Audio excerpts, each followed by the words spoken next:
Hey, I'm back.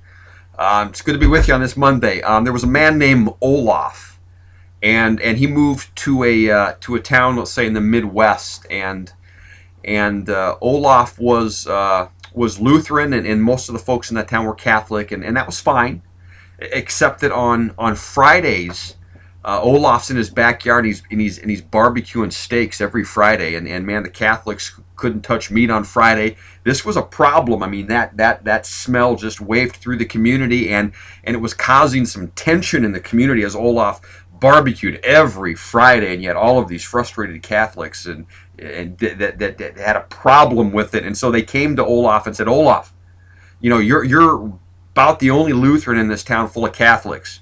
Why not just convert over to Catholicism and we can solve this problem? And Olaf thought about it and thought it's fine. So he decided to do that. So he went to the priest, and the priest, he met with him and they talked through it. And the priest sprinkled some holy water on his head, and he said, you were born a Lutheran, you were raised a Lutheran, but now you're a Catholic. And Olaf got up. It was good. And he walked out. He's a Catholic, and it's all good until the next Friday came around.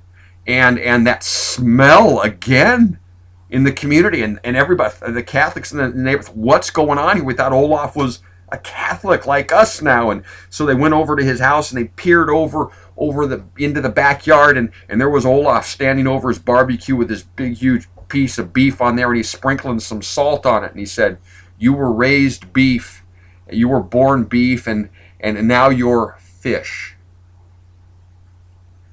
I mean, the ritual that Olaf went through didn't make him any more Catholic than the rituals that we go through in our lives, if they're not backed up by a lifestyle that reflects that ritual. A medical degree, a piece of paper that says you have a medical degree in the purest sense of the word, does not make you a doctor.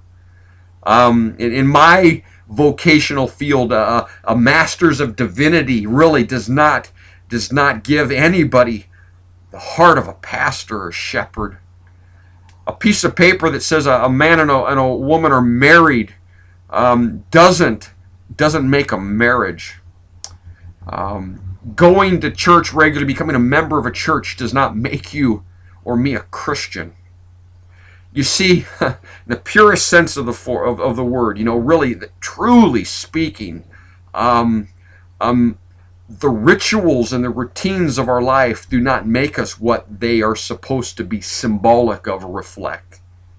So here's my encouragement and my challenge to you and to me and all of us this week, that the ritual and the routine of our life would reflect the reality, whatever it is, the reality of our lifestyle. Thank God it's Monday.